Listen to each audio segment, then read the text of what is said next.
Parachute একটা আমার দাও। আমি তো বাংলাদেশের ওপেনিং ব্যাটসম্যান, আমার ছাড়া তো খেলাই শুরু হইব না। আমি গেলাম। আমারও দাও একটা, আমি বলে সরম উদ্বোধন করবো না। আমারও দাও একটা, আমি তো বাংলাদেশ টিমের মাথা, আর মাথা ছাড়া কি ক্রিকেট বাজবো? আমিও গেলাম।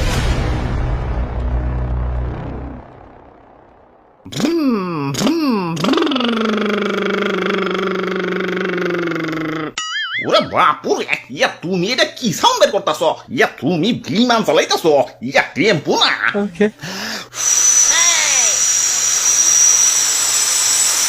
এই যাত্রাবাড়ি গুলিস্তান ছাইদাবাদ, এই ডাইরেক্ট গাড়ি ডাইরেক্ট। সাসি যাইবো নাকি? উস্তাদ দাদা ডাইনে চাপায়া মামে হেলিকপ্টার। আরে কন্ট্রাক্টর ভাই, বিমানে তো আসতে চলে কেন? জোরে চালাইতে কও। সাকিব ভাই, জ্বালানোটা একটু খুইলা দেন তো, কেমন জানি বমি বমি লাগতেছে। ডিস্টার্ব করিস, দেশে ফিরুন। বিশ্বকাপের জন্য তো আলাদা সিটও বুকিং করে রাখছি, কিন্তু শালার ভাগ্যের কাছে হেরে গেলাম। আরে মামা, জোরে চালাও না কেন? কি বিমান চালাও, জোরে চালাও। কি যে একটা অবস্থা, খালি পাউডার টাকা পয়সা কম দেখে, নইলে কি লোকাল বিমানে আমার দেশে যাওয়া লাগে। ওই সাকিব ভাই, আপনার তো তেমন কোনো সমস্যা নাই, কয়টা শোরুম উদ্বোধন করলে আবার টাকা পয়সা ব্যাক চলে আইব। কিন্তু আমার কি হইব ভাবতাছি, ফ্ল্যাটটা ভাড়া দিয়ে দিমু। ফ্ল্যাট? কিসের ফ্ল্যাট? কিসের ফ্ল্যাট আবার? লিটনের ফ্ল্যাট। ওরে বেটা, কষ্টের মাঝে বিনোদন দিলি। আরে ভাই, আপনারা যে তো কষ্ট করতেছেন, জানেন ক্রিকেটের সব থেকে বেশি কষ্টের জিনিস কোনটা? কোনটা? 99 রানে যায় আউট হয়ে যাওয়া? না 6 মারতে যায় বাউন্ডারি গেছে ক্যাচ আউট হয়ে যাওয়া। না, অ্যাঞ্জেলো ম্যাথিউজের মতো দাদা টাইম আউট হয়ে যাওয়া। তাও না। তাহলে কোনটা? 9 উইকেটের পর নাইমে নন স্ট্রাইকে থাইকে ব্যাটিং পাওয়ার আগেই অল আউট হয়ে যাওয়া। আইসিসি যে এত নিয়ম করে, এই একলা ব্যাটিং করার নিয়মটা চালু করতে পারে। আর মতো ওপেনিং এ নামলে রান না করতে পারলে তো দর্শক তোমারে পানি ছাড়াই দিয়ে হালাইতো।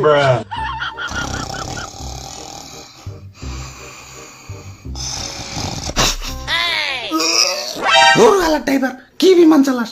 জীবনের দিকে খাবর হয়ে যাইতাছে। থাবরায় কিন্তু কানসা ফাড়াই দিমু। জোরে টান। কেমন বিমানে উঠলাম? লোকাল বাস উঠে থেকে ভালো। হ ঠিকই কইছেন, বিমান রে হারবাল খাওয়াই তৈব। আরে ভাই, আপনারা লাগাইছেন নাকি? শান্তি মতো কি একটু বিমানও চালাইবার দিবেন না? একটু আস্তে আস্তে চালাইতেছে দিকে খেপে যাইতেছেন। আপনারা যে ঠেকে রান করেন, তখন আমি কিছু কইছি? 6 মারা তো দূরের কথা, 4 মার তো কিপটামি করেন। এখন হারবাল কি আপনাকে খাওয়াই তুইব না ব্যাটারে খাওয়াই তুইব? এই দাদু তো আপনাকে থেকে ডবল বল খেলবো। ওরে বাপুরে, ইয়া ডবল থেকে মনে পড়লো, ইয়া সেদিন বাংলা খেয়ে আবলতা বলে গেছিলাম, পরে ব্যাটিং করতে যাইয়া দেখি ইয়া সবকিছু তিনটা দেখা যায়। কোসারে গিয়া কইলাম, ইয়া কাহিনী তো করুন, 3টার বলটাই মার তুইব, কিন্তু তার পরের বলেই আউট হয়ে গেলাম। কও কি মাঝখানের ডামারও নাই? ইয়া মাঝখানেরটাই তো মারতে গেছি, কিন্তু ব্যাটের দিকে চাই দি, ইয়া ব্যাটও 3টে। এখন কোন ব্যাট দিয়ে যে মারমু ওইটা নিয়েই টেনশনে পড়ে গেছি। ওই আমারে কি খুসা দেয়া কথা কইলে? হালাই প্রেমে ছেকা খেয়েও ততটা কষ্ট পাই না, যতটা পারো বা হারো ওইটা বড় কথা না। হারলেও বাঘের মতো লড়াই করে হারবা, তা না এমন গুহারা হারো যে এলাকায় মুখ ধ্যান যায় না। আবার নাম দিছো টাইগার। এই সুন্দরবনে যে দিন টাইগার বিলুপ্ত হইতাছে, আমার তো মনে হইতাছে তোমাকে এই শরমে ওরা সুইসাইড করে মরতাছে। আবার দিন যে বাংলাদেশে হার্টের রোগী বাড়তাছে, এটার কারণ জানবার চাও? ওই থাক ভাই থাক, আপনি বিমান চালান গা, আস্তে আস্তে চালাইন।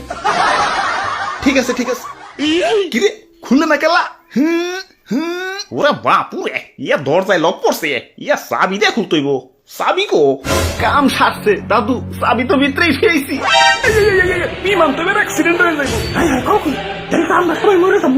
ওরে বাপুরে, ইয়া সবাই শান্ত হও, আমার কাছে পর্যাপ্ত পরিমাণ ইয়া প্যারাশুট আছে।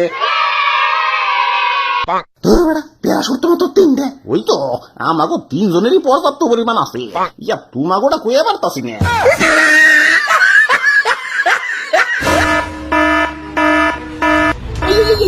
প্যারাশুট একটা আমার দাও। আমি তো বাংলাদেশের ওপেনিং ব্যাটসম্যান, আমার ছাড়া তো খেলাই শুরু হইব না। আমি গেলাম। আমারও দাও একটা, আমি বলে সরম উদ্বোধন করবো না। আমারও দাও একটা, আমি তো বাংলাদেশ টিমের মাথা, আর মাথা ছাড়া কি ক্রিকেট বাজবো? এখন আর কি করার, পরকালে দেখা হইব।